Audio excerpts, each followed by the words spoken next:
Alors, qu'est-ce qui s'est passé depuis la dernière fois? Je vous avais dit que j'étais en train de partir aux États-Unis parce qu'en France, on ne pouvait plus rien pour moi et que je partais chercher de l'aide là-bas pour déjà demander un deuxième avis et voir si eux, ils ont d'autres possibilités médicales que la France n'a pas pu me proposer. Dans les deux dernières vidéos, je vous annonçais que j'avais demandé une permission de sortir à l'hôpital. Bonjour les amis, bienvenue sur Road Camping Car. Je m'appelle Grace. Voilà, donc la vidéo d'aujourd'hui, donc c'est pour faire une mise au point avec vous, pour vous dire un peu où j'en suis, pour vous dire ce qui s'est passé depuis les deux dernières vidéos. Si vous vous souvenez bien, j'étais sortie expressément de l'hôpital.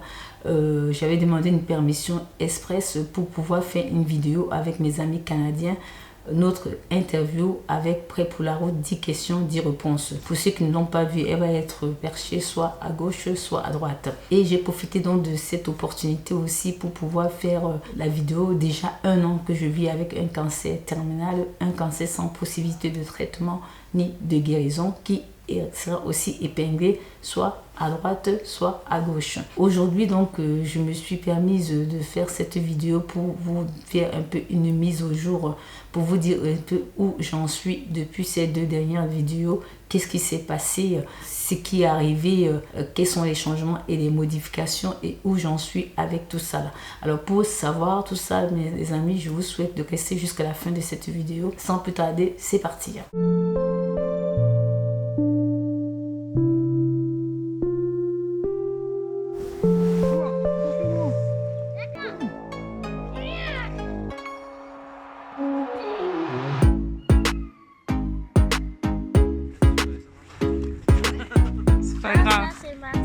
Bonjour, bienvenue sur Road Camping Car. Je m'appelle Grace.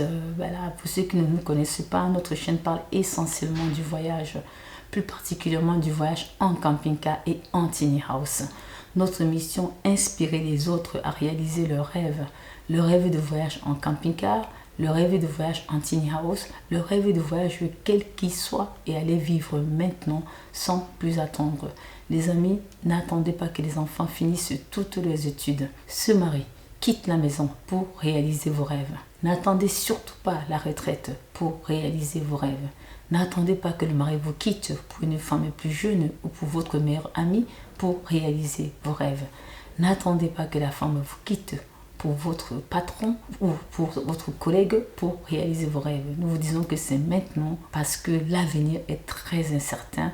Le présent est plus ou moins contrôlable. Voilà, en parlant du présent plus ou moins contrôlable, c'est de ça qu'on va parler aujourd'hui, où j'en suis aujourd'hui depuis les deux dernières vidéos. Qu'est-ce qui s'est passé? Vous donner un peu de plus en plus d'informations, vous donner un peu des informations sur ma situation actuelle. Depuis ces dernières vidéos, il y a beaucoup de choses qui ont changé. Donc la vidéo d'aujourd'hui, c'est pour faire une mise au point, vous dire exactement ce qui s'est passé depuis ces deux dernières vidéos. Quand j'ai fait la permission express de sortir de l'hôpital, qu'est-ce qui a changé, qu'est-ce que j'ai fait entre temps. Donc en fait c'est donc une mise au point, une mise à jour. Donc voilà, pour connaître cette mise à jour les amis, restez connectés et restez jusqu'à la fin de cette vidéo. Allez Denden, essaye de te retourner. Oh non. Allez Denden. Oh oh oh oh oh. Alors, comme vous voyez, les amis, regardez autour de vous là. Je ne sais pas si vous allez le voir, mais sinon, je vais vous faire un tour. Je suis toujours à l'hôpital. Ben, comme vous voyez, cette fois-ci, je suis dans la chambre individuelle. Voilà, ça ne marche pas toujours comme ça. Ça dépend s'il y a crise de logement ou pas. Il y a des moments où vous venez, je demande une chambre individuelle, je l'ai tout de suite. Il y a des moments, ben, je n'ai pas la chance de l'avoir parce que ben, il y a crise de logement, quoi. Cette fois-ci, je l'ai, donc je suis sûre que je n'ai pas pouvoir déranger une voisine. Donc, on est tout seul. Les 2 premières semaines, quand j'étais hospitalisée en chirurgie digestive, il n'y avait pas du tout de visite. Et voilà, pas de visite du tout. Alors, qu'est-ce qu'on a réussi à faire? De temps en temps, j'apercevais mon époux, ou ma mère ou ma soeur au travers de la vitre, sous prétexte qu'il venait me remettre des affaires. Alors, on profitait pour se faire un petit coucou. Hein. C'était vraiment une prison médicale. Hein. C'était très dur les 2 semaines sans avoir de la visite. Hein. Alors, ces 2 semaines ici, c'était plutôt très bien pour moi. Ben, on va dire que j'ai eu plus que le service, puisque ici, on m'a fait un traitement de faveur. Pourquoi je parle de traitement de faveur? Parce que non seulement les visites m'ont été autorisées à titre exceptionnel et un jour sur deux, je pouvais voir ma mère et ou mon mari, ma soeur. Donc c'était déjà une bonne chose de pouvoir avoir la famille proche qui viennent vous rendre visite. Et la cerise sur le gâteau, le traitement de faveur que je veux vous dire, c'est que mon mari a eu le droit de dormir avec moi le soir. Je vais vous montrer donc où est-ce qu'il dort le soir et ce qui m'a permis un peu de supporter plus facilement les traitements et des difficultés que je traversais parce que le soir, on pouvait se tenir par le bras, se faire des petits câlins et se dire on est là l'un pour l'autre pour traverser cette épreuve qui est déjà assez difficile. Alors donc quand mon mari vient, on a juste un tout petit idée pour lui qu'on place juste à côté du mien. Voilà, alors je vais vous le montrer. Hein. Attendez, c'est ça le lit pliable. Quand il vient, il ouvre. Donc le lit est déjà fait. Hein. Après, il a juste une couverture et un oreiller. Hein. On peut voir ici, c'est prêt à l'emploi. Là, c'est sa tête d'oreiller. C'est son oreiller. Il y a déjà une tête dessus. Hein. Et là, c'est la couette hein, pour se couvrir. Donc voilà. Alors, qu'est-ce qui s'est passé? Depuis la dernière fois, quand j'ai fini de faire la vidéo avec mes amis canadiens, Alex et Valérie, de Prêt pour la route, je suis revenue à l'hôpital. Alors, qu'est-ce qui s'est passé quand je suis revenue à l'hôpital? J'avais téléphoné, je vais être honnête avec vous, j'avais téléphoné à l'ambassade américaine, il était 2h du matin, heure française. Je vais téléphoner à 2h du matin et je dois expliquer ma situation. Je vous assure, vous n'allez pas le croire, à 6h du matin, mon dossier était transféré de Paris à Strasbourg, à l'ambassade américaine de Strasbourg. Et déjà, j'avais déjà un vol qui était apprêté déjà pour m'amener aux États-Unis depuis le Luxembourg. Tout était déjà mis en place. Ils avaient déjà contacté par rapport à ce que je recherchais les associations, les advocates qui étaient déjà sur mon cas. Cancer aux États-Unis pour pouvoir m'orienter le plus facilement possible et pour pouvoir me prendre en charge. À mon arrivée, tout était déjà mis en place entre mes contacts aux États-Unis et aussi l'ambassade américaine qui a vraiment montré qu'elle est très très réactive. Je salue notamment Yann qui a fait tout ce boulot-là. La veille de mon départ, donc pour les États-Unis, mon oncologue vient dans ma chambre. Elle était toute rayonnante avec des yeux pleins d'espoir. Voilà mon oncologue qui entre dans la chambre. Elle était toute rayonnante. On pouvait lire un message d'espoir dans son regard. Elle me dit, alors écoutez, j'ai représenté votre dossier à la commission. Ça s'appelle RCP, c'est la réunion de concertation pluridisciplinaire. Je pense que c'est ça. Hein. Voilà, c'est la réunion de concertation pluridisciplinaire. Donc en fait, c'est donc une réunion régulière entre professionnels de la santé de différentes disciplines, au cours de laquelle les dossiers des patients sont discutés de façon collégiale. Sachez que quand vous avez un cancer, ce n'est pas uniquement votre oncologue qui décide des traitements que vous allez suivre. Ce n'est pas votre oncologue tout seul qui décide du protocole que vous allez suivre. C'est une réunion disciplinaire qui comporte plusieurs médecins. Donc mon oncologue disait qu'elle avait présenté mon dossier à cette réunion.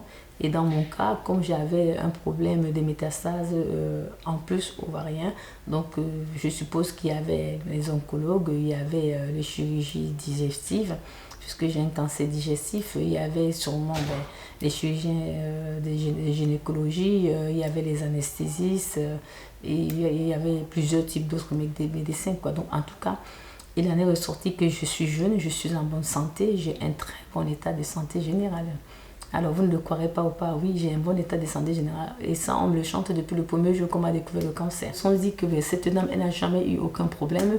Elle est jeune, elle est en bonne santé, c'est une femme sportive. Elle ne fume pas, elle ne boit pas, elle ne se drogue pas, elle n'a aucune pathologie. Mais elle a un bon état de santé générale. Vous imaginez ça? Je suis gravement malade d'un cancer terminal, mais j'ai un très bon état de santé générale. Ça veut tout simplement dire que, à part le cancer, je n'ai aucune autre maladie qu'en fait. Vous imaginez ça? À part le cancer terminal qui est venu pour me tuer, je n'ai plus autre chose qui me dérange. Il n'y a que ça en fait. Donc dès que vous coupez la tête du cancer, je suis en bonne santé, je suis guérie totalement et fini, terminé. Parce que je n'ai aucune autre maladie que le cancer. Ça veut dire tout simplement que j'ai zéro maladie. La seule bataille que j'ai, c'est le cancer. Je suis partie de zéro malade à 1 million de fois malade. Je suis partie d'une extrémité à une autre, du jamais vu quoi. Certains traversent au moins des étapes, mais moi, je n'ai qu'une seule bataille, le cancer. C'est-à-dire que si vous enlevez le cancer aujourd'hui, je n'ai plus du tout de maladie. Voilà, certaines personnes viennent avec plusieurs pathologies en plus du cancer quoi. les maladies cardiovasculaires, les maladies cardiaques, le diabète, les maladies MMC et toutes ces autres maladies que les gens trimballent souvent quoi. Moi, je n'ai rien, je trimballe aucune autre maladie que le cancer. C'est pour ça qu'on dit sans arrêt que j'ai un bon état de santé général. Et je ne fume pas, je ne bois pas, je ne me drogue pas. Donc, ils ont dit que j'étais jeune, donc ça valait le coup de prendre les risques, même si la tumeur était tellement volumineuse qu'elle faisait peur à enlever, quoi. Donc, ils ont décidé que ça valait le coup de tenter la chance. Et donc, mon oncologue m'a présenté ça comme ça. Ben, à partir du moment où elle m'a présenté, elle m'a convaincue, quoi. Et donc, elle a été très réactive. Et derrière, il y a le chirurgien qui est venu me parler, qui m'a aussi présenté ça. Moi, je lui ai juste posé la question, est-ce que je vais sortir vivante là-dedans? Est-ce que je vais reconnaître ma famille? Est-ce que je vais être comme un légume? Qu'est-ce qui va en devenir? C'est quoi ma vie après? Voilà. Dans tous les cas, sachez que l'opération s'est super, très, très bien passée. Je ne m'attendais pas, je l'ai su comment? Je l'ai su quand je me suis retrouvée dans la salle de réveil. Je voyais d'abord flou et ensuite à un moment donné, je me suis dit, c'est moi ou c'est pas moi? Alors quand je me suis tautée comme ça, oh mon Dieu, je suis en vie. C'est moi, je suis en vie. Au début, je pensais que c'était un cauchemar ou que je rêvais. Non, mais je me touchais, moi, j'étais en vie. C'était le plus grand bonheur de savoir que j'étais en vie. Donc, je savais que l'opération s'était bien passée. Même si les choses pouvaient arriver plus tard, j'étais contente du moment présent. Et donc, je les savourais avec le peu de force, d'énergie que j'avais vu que je sortais juste de ma salle de réveil, quoi.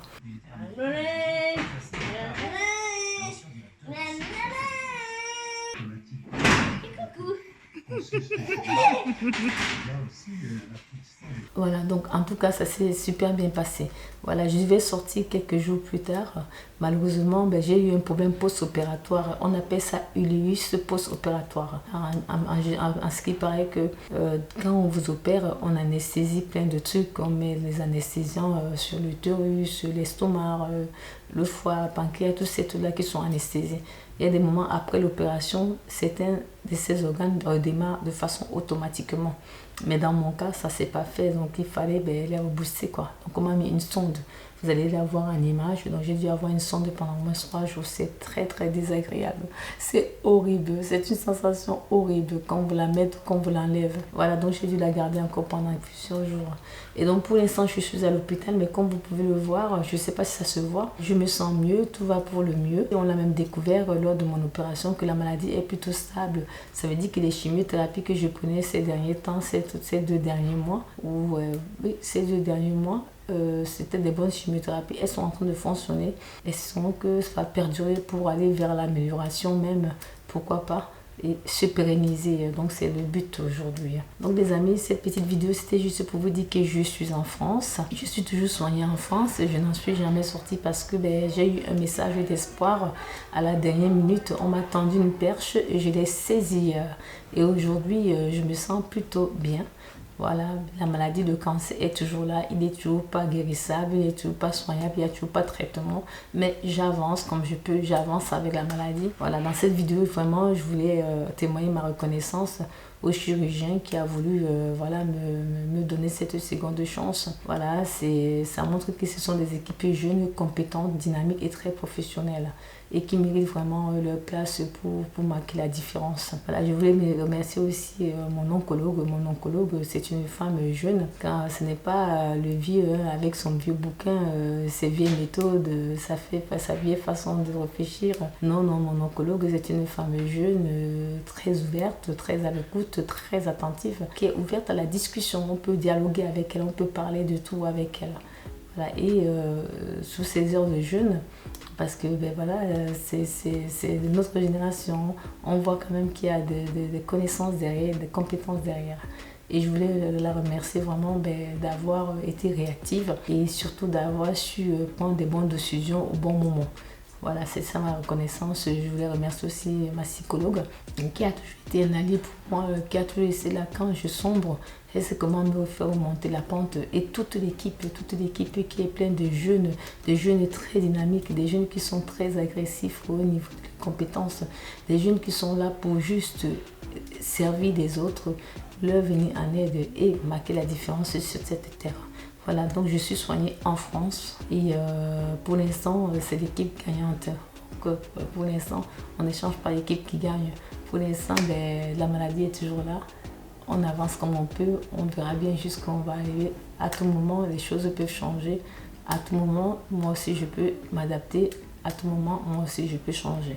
Donc, on est là. Cette vidéo, si c'était juste pour vous tenir au courant, pour vous faire une mise à jour, pour vous dire où j'en suis et ce qui s'est passé. Donc, ce qui s'est passé, c'est que je suis toujours en France, je suis toujours hospitalisée et je suis toujours suivie en France. Mais la bonne nouvelle, la nouvelle d'espoir, c'est que je vais mieux.